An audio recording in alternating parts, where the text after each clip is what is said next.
Ukraine और रूस में जंग जारी है। यूक्रेन और रूस के आक्रामक रवैये के बीच चल रही जंग के दौरान यूक्रेन में फंसे कई भारतीय जो वापस अपने देश सुरक्षित आए हैं। आपको बता दें, संकट की घड़ी में भारतीय सरकार अपने भारतीय नागरिकों को यूक्रेन से भारत लाने में सफल रही। हालांकि अभी कई भारतीय जो यूक्रेन में फंसे हुए हैं उनको भी भारत सरकार वापस लाने का प्रयास लगातार कर रही है। तो आपको बताते चले, यूक्रेन और रूस में जो जंग छिड़ी हुई है, ऐसे में कई बच्चे यूक्रेन में फंसे हुए हैं। रूस ने जैसे यूक्रेन पर हमला किया, ऐसे में बच्चे जो वहां पर मौजूद हैं वो लगातार परेशान चल रहे हैं। उनके माता पिता के चेहरे पर जो चिंता की लकीरें हैं वो लगातार बढ़ती चली जा रही हैं। ऐसे में अब लेकिन भारत सरकार की तरफ से प्रयास किए जा रहे हैं कि बच्चों को जल्द से जल्द वापस लाया जाए।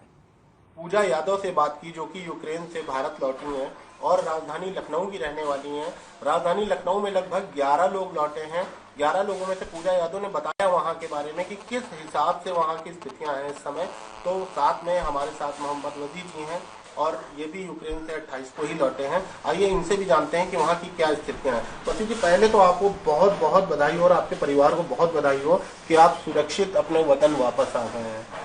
अब मैं आपसे ये जानना चाहूंगा कि अभी जब तक आप वहां पर रहे, वहां क्या स्थितियां थी, किन दिक्कतों का आप लोगों को सामना करना पड़ा? सर, वहाँ पे तो बहुत दिक्कतें थी हम लोग को। हम लोग स्टूडेंट है, वहाँ पे तो कोई है नहीं हम लोग का। हम लोग की बस गवर्नमेंट है हमारे लिए, तो वहाँ की एम्बेसी है।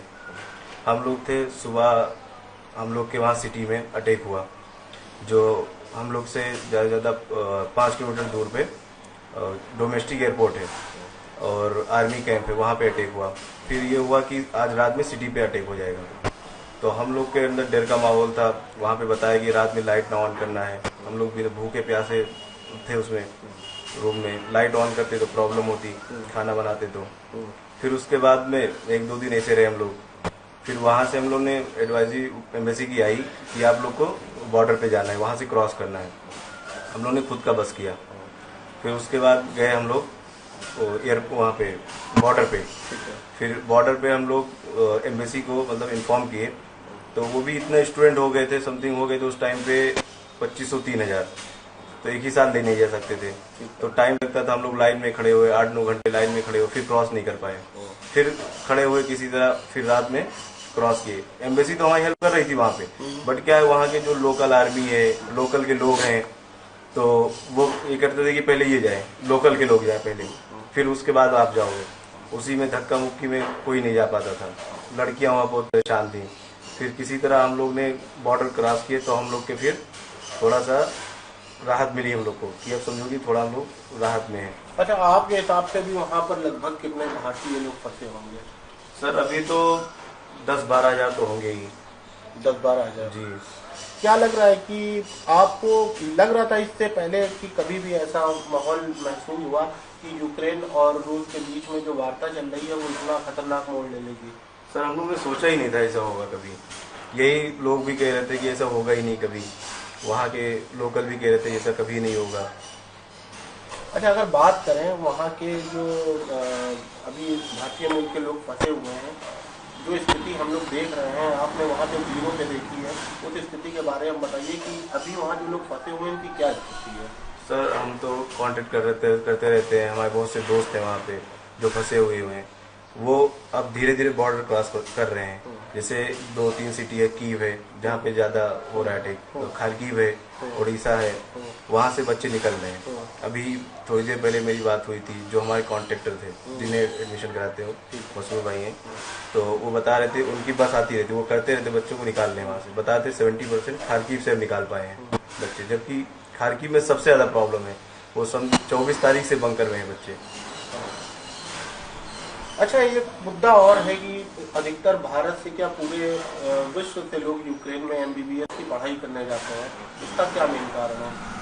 सर, यही है कि जैसे यूक्रेन में पढ़ाई थोड़ी सस्ती है MBBS की, मेडिकल की। यहाँ हमारे इंडिया में एक कोर्स से ऊपर बता रहे लग जाता है प्राइवेटों में। गवर्नमेंट की तरफ से कितनी सुविधाएं मिली और कब से आपको ये पता, मतलब कब जानकारी मिली आपको कि अब खतरा है, वहाँ से निकल जाना चाहिए?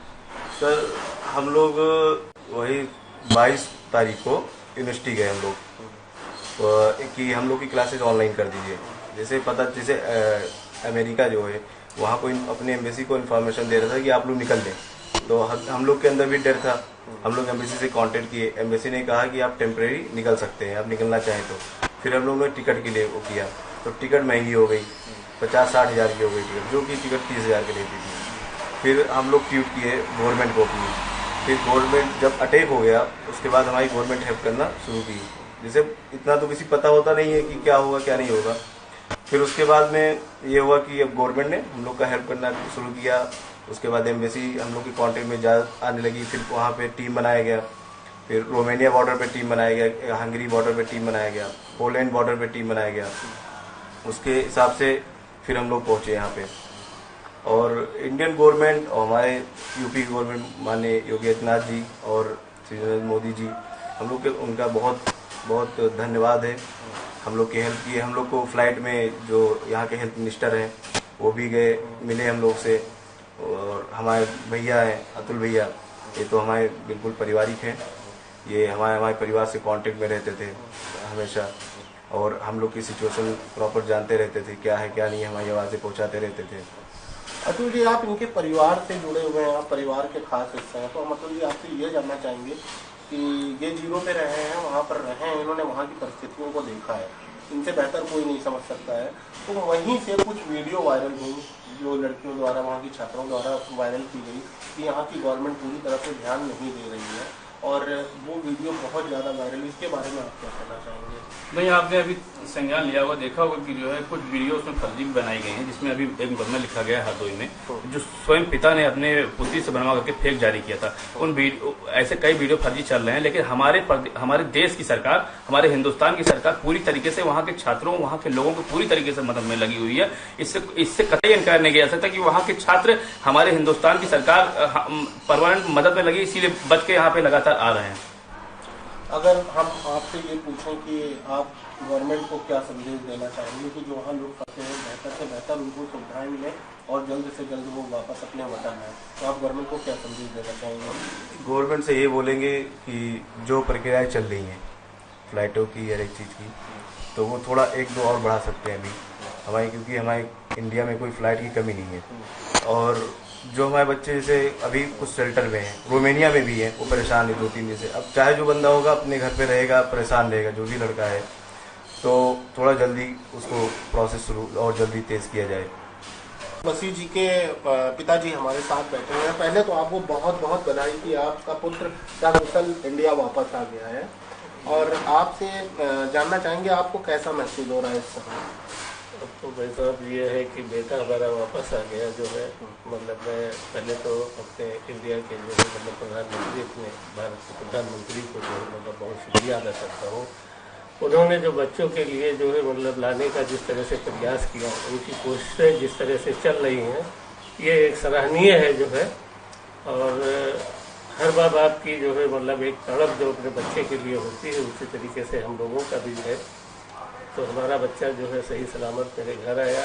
मैं फिर से दोबारा जो है मतलब अपने इंडिया गवर्नमेंट का जो है बहुत बहुत शुक्रिया अदा करता हूँ। अच्छा, ठीक है। जब तक का वसी जी यूक्रेन में फंसे हुए थे, इनसे लगातार बात हो पा रही थी या नहीं हो पा रही होगी, कभी कभी ऐसा भी होता होगा कि बात नहीं हो पाती होगी, उस सिचुएशन में परिवार की क्या स्थिति थी? तो सिचुएशन में जो है मतलब एक बाप ही समझ सकता है कि बेटा कहीं अगर फंस जाए जो है तो उसकी हालत क्या होगी, ये हर आदमी को मालूम है जो है। तो परेशानियां तो घर में जो है मतलब जैसे माँ है और बहन है, भाई है, सब जो है बहुत परेशान थे, सब बराबर जो है मतलब। अच्छा, पढ़ाई का मामला है, बहुत गंभीर मामला होता है, किन्हीं कारणों से बच्चों को दूर भेजा जाता है, लेकिन जो स्थिति इस समय यूक्रेन की है आगे सही होती है तो क्या दोबारा बच्चे को आप यूक्रेन भेजेंगे? अब तो ऐसे हालात में दोबारा सोचना पड़ेगा जो है मतलब ऐसी जगह पर भेजने के लिए जो है। और बच्चे यहाँ रहेंगे, मतलब कोई भी पढ़ाई करके कोई भी काम करेंगे जो है वो हमारे लिए बेहतर होगा। बशर्ते जो है मतलब ऐसी जगह पर जाने से बेहतर होगा। तो ये थे हमारे साथ वसी जी के पिताजी, जिनका साफ तौर पे ये बोलना है कि आगे के हालातों पे देखना पड़ेगा कि अब भेजने लायक है या नहीं है। कैमरामैन साकेत के साथ आनंद सिंह।